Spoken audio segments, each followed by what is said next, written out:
বাংলাদেশের গর্ব cutter master Mustafizur Rahman আবারও ডাক পেলেন আইপিএলে। এইবার দিল্লি ক্যাপিটালস তাকে নিয়েছে এক কঠিন সময়ে, যখন বিশ্বজুড়ে বোলিং আক্রমণের দরকার এক ধ্বংসাত্মক অস্ত্র। তার সেই অস্ত্র হিসেবে এবার বেছে নেওয়া হয়েছে আমাদের মুস্তাফিজকে।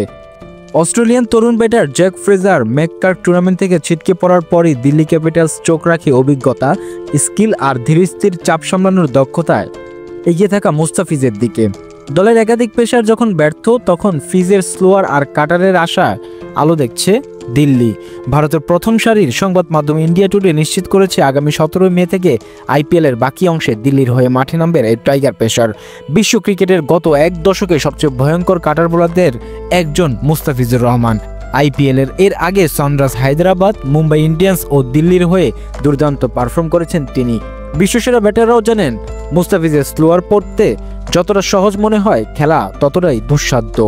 আইপিএলের এই মুহূর্তে টপ 4-এ জায়গা করে নিতে মরিয়া দিল্লি ক্যাপিটালস, আর সেই লড়াইয়ের সবচেয়ে বড় অস্ত্র হতে যাচ্ছেন বাংলাদেশের এই বোলার। তার অভিজ্ঞতা, এক্সপেরিমেন্টাল ডেলিভারি, ম্যাচ রিডিং ক্ষমতা সব মিলিয়ে দিল্লির শেষ মুহূর্তের বাজি এখন মুস্তাফিজ।